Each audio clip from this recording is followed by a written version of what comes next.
Hello guys, welcome back to my channel. তো চলে এসেছি আবারও একটা শর্টস নিয়ে। তো অনেক দিন পরে এলাম, কারণ কিছু কারণবশত মেন্টালি ডিপ্রেসড আছি আমি। তো সেই জন্য মানে কোনো কিছুতেই মন বসে না। তো সেই ফাঁকে ভাইদের সঙ্গে একদিন পিকনিক করেছিলাম।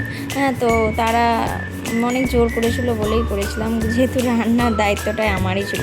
যেহেতু এখন তো আর শীতকাল নয়, গরমকাল, বর্ষাকাল, তো সেই জন্য আমরা দিনে করতে পারিনি, প্রচুর গরম পড়েছিল সেদিন। তো সেই জন্য সন্ধেবেলায় করেছিলাম। আর সন্ধে মানেই হচ্ছে কফি দিয়ে শুরু। কফিটা অসাধারণ হয়েছিল, কিন্তু একটু মিষ্টি বেশি হয়ে গিয়েছিল। তো তারপরে দেখতেই পাচ্ছ যে ভাতের হাঁড়ি চাপিয়ে দিয়েছিলাম। কি হবে চলো আস্তে আস্তে বলা যাক। তো এই রকম যদি হঠাৎ করে বন্ধু বান্ধবের সঙ্গে আমিও একদিন পিকনিক করতাম, তো সেগুলো এখন মনে পড়ে, জাস্ট আর করা হয়ে ওঠে না, কারণ সবাই সবার নিজের লাইফ নিয়ে ব্যস্ত।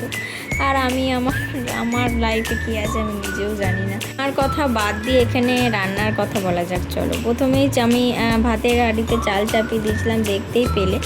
তো মিক্সড ফ্রায়েড রাইসের জন্য এগুলো করছিলাম। আর তোমরা সকলেই জানো, আমি জানি মিক্সড ফ্রায়েড রাইস কী করে করতে হয়। তারপরে ছিল চিকেন কষা, সেটারও প্রিপারেশন করে নিয়েছিলাম। আর ওরা ওদিকে বসে বসে গেম খেলছিল, কথাবার্তা বন্ধু বান্ধবের যেমন হয় আমরাও এগুলো করতাম কাজের মাধ্যমে।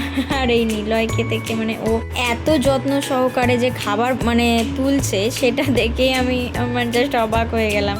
মানে এত যত্ন সহকারে যে তুলছে, এক ফোঁটাও নিচে ফেলবে না সেজন্য। তারপরে দেখতেই পাচ্ছ যে আমার চিকেন কষা মানে হচ্ছিল, তখনও হয়নি, মানে চলছিল। চিকেন কষার ফাইনাল লুক তো তোমরা দেখলে, আর অসাধারণ খেতে হয়েছিল। সাথে ছিল পাঁপড়, মিষ্টি। আর রাতটাও প্রায় অনেকটাই হয়ে গিয়েছিল, প্রায় 11টার সময় আমরা খেতে বসি। তো একটা শাড়ি তোমাদের সামনে তুলে ধরি। পুরোনো অ্যালবাম জুড়ে শুধু স্মৃতির মেলা, তবু নিজেকে ভালো রাখার অভিনয় করছি সারাবেলা। এইভাবেই সন্ধ্যেটা কেটেছিল। তো দেখা হচ্ছে পরের শেষে, ততক্ষণ বাই বাই।